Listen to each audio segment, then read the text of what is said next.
Now that I can finally talk about the Osmo Pocket 4P, I want to share my thoughts on what separates this from the Insta360 Lunar Ultra so that you can get an idea for which might suit you better for how and what you film. And let me just say, they are both very good cameras, but the strengths and weaknesses of each are more prominent based on how you want to use the camera and what you want to shoot. So is one better than the other? As I always say, better means absolutely nothing without context, which I am going to give you in this video.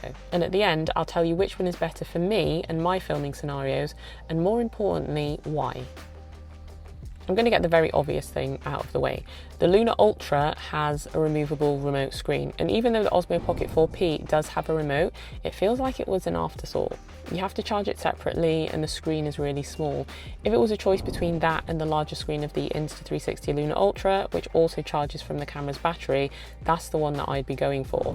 Plus the fact that the remote has a built-in mic, which can be incredibly useful. However, the consideration with the Lunar Ultra is that if you were out and you lost the screen, you'd be kind of fucked, because how are you going to continue filming if you don't have the controls on the screen? You could use your phone, you could, but that's not very convenient, is it? So the advantage of the Pocket 4P is that the remote is truly separate, so the show can go on if you do lose it. Now, before I move on, there is something that I want to say, because choosing the right camera is often only half the battle when it comes to making videos. I know plenty of people who have spent hundreds, if not thousands, on camera gear, and it just ends up sitting on the shelf because life gets in the way, or they're just waiting for the perfect moment to use it. Recently, I started a new Make the Damn Video monthly challenge. Every month we have a different theme designed to get you picking up whatever camera you just bought or whatever camera you own and actually use it. So if you've already got a camera but you're struggling to make the videos that made you excited to buy the camera in the first place, then I've dropped a link in the description to the challenge for you. The next challenge starts on the 1st of August and registration closes on the 31st of July because we all start together as a group. And then we end the challenge with a live group call where I'll talk about your videos from the challenge, and you can also ask questions. And if you're watching this after that, don't worry, a new challenge starts on the 1st of every month, so you can simply just join the next one. So yeah, there's a link in the description and the pinned comments. Back to the comparison. I'm going to start with image quality and workflow because they're two of the things that actually stand out quite a bit for me. The Lunar Ultra can record in both 4K and 8K, whereas the Pocket 4P tops out at 4K. Naturally, that means the Lunar Ultra's 8K files are considerably larger, take longer to transfer, and they do require more storage if you decide to shoot in that mode, which I do because I consistently noticed that the Lunar Ultra's 8K footage and its 4K footage didn't look identical. It's very strange. The way the colours of the skin tones rendered between the two resolutions, there is definitely a noticeable difference. So if it bugs you like it does me and you just think, sod it, I'll just shoot in 8K, then it's just something to be aware of, especially given that it does bloat the workflow and you can't download those 8K files to your phone, and it just makes you have larger files to work with. The Pocket 4P doesn't have such an issue because you can only shoot in 4K, and aside from it looking a little bit washed out in the normal colour profile, which I fixed by just quickly dropping on my tone boost LUT, the footage actually looks good. With that 4K resolution, the workflow stays consistent, the file sizes are smaller, transfers are quicker, and so the workflow is just more reasonable. One small thing that I've noticed with the Lunar Ultra though, which is a little bit annoying, is the fact that it doesn't always remember the resolution that you were filming in previously. A couple of times I've picked it up expecting it to be in 8K and it's just gone into 4K. So say I turn the camera off, and I was shooting in 8K and then I turn the camera back on, it's in 4K. Why? It's a little thing, but it's done it enough that it's annoyed me and that I've noticed it. I just want it to stay in 8K when I have it in 8K. But here's something else that's quite interesting about these two cameras. I have to drop the EV meter down to at least -1 EV on the Pocket 4P, sometimes -1.3. Otherwise, the footage, when filming myself, is way overexposed. But then if I turn the camera around to film the environment, I have to then bring the EV meter back up to about -0.3. However, with the Lunar Ultra, I leave the EV meter on -0.3, and whether I'm filming myself or the environment, the footage is correctly exposed without me fiddling with the settings constantly. And there is a reason for that. The Luna Ultra has a metering mode that lets the camera expose for the face as a priority while taking into consideration the background. The Pocket 4P doesn't have this. Because of how I film, I'm less likely to use the Pocket 4P for on-the-go vlogs where I'm constantly switching between me and the environment. But for static talking heads or only shooting B-roll, it's not a problem. The next difference is versatility. Both cameras have a second lens, so if you want to get close-up shots, you can do that with either of these two cameras. The difference is really in how you control it. The Pocket 4P uses a dedicated zoom button, whereas the Luna Ultra uses a zoom rocker. I found the rocker could feel quite stiff at times with the Luna Ultra, particularly when you're trying to make small adjustments. One thing the Luna Ultra does differently though is how it handles its custom buttons. They're built into the touchscreen itself. So whether you're filming horizontally or you've rotated the screen to shoot vertically, the buttons are always accessible. On the Pocket 4P, the custom buttons and the zoom button sit underneath the screen. Once you rotate the display into the vertical position, those controls are no longer accessible until you rotate the screen back. Photography is also one of those areas where each of these cameras takes a slightly different approach. Both are capable of taking excellent photos, but the Pocket 4P lets you capture both landscape and portrait images simply by rotating the screen in the orientation that you want the photo to be in.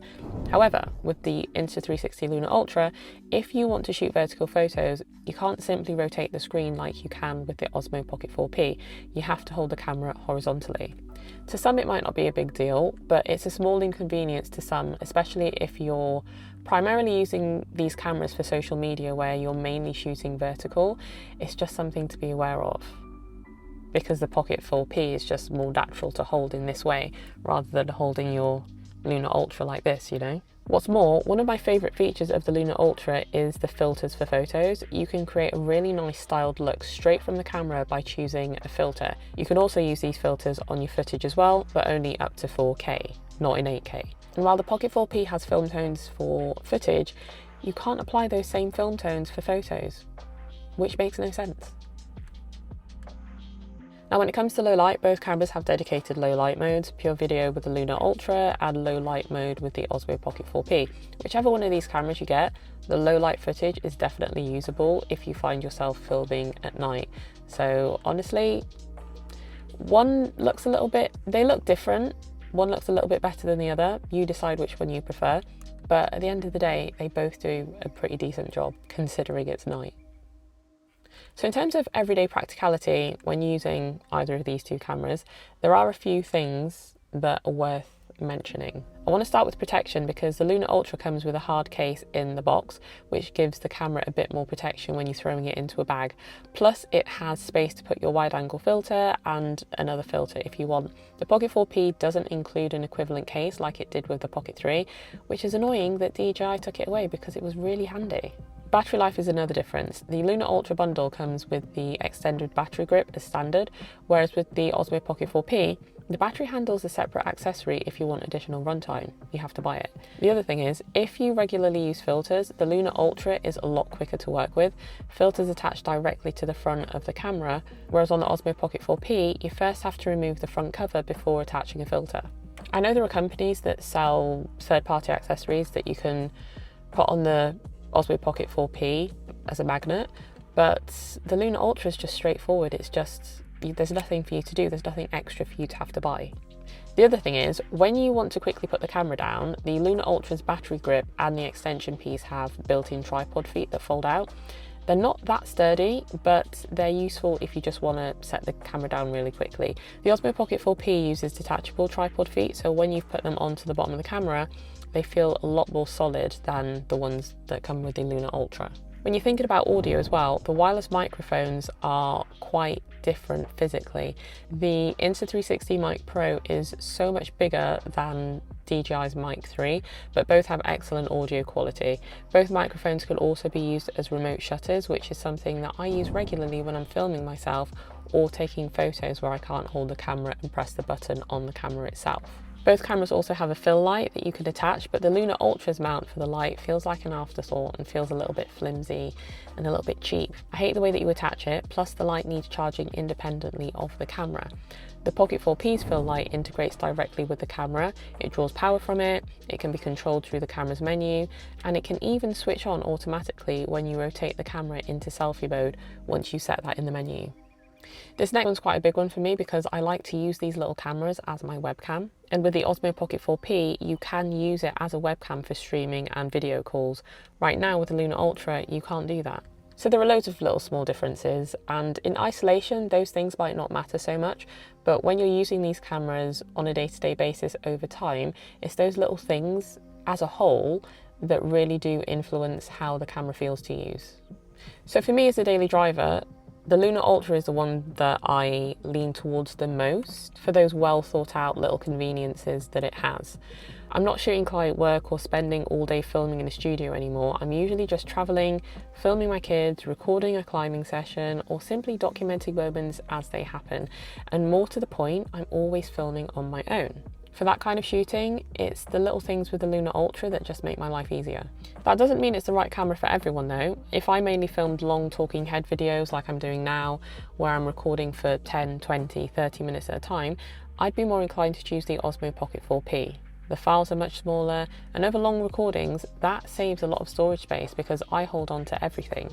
And it also means that I can quickly transfer files to my phone. I can't transfer the 8K files to my phone from the Luna Ultra. The Osmo Pocket 4P's telephoto lens also makes a fantastic close-up camera for product shots. It has a very clean look with slightly smoother background separation. Side by side with the Luna Ultra, I can see the difference. That said, if you weren't comparing them directly, I don't think it's something that most people would notice, and it's really not a big deal. The Luna Ultra is still capable of producing really good close-up shots as well. So for me, as always, it really does just come down to use case. If your priority is the quickest workflow and you're mostly filming longer controlled shots, I lean towards the Osmo Pocket 4P. But if you're looking for a camera that's always with you, convenient in little ways, and feels designed around the realities of traveling, documenting life and filming on your own, I'd pick the Luna Ultra.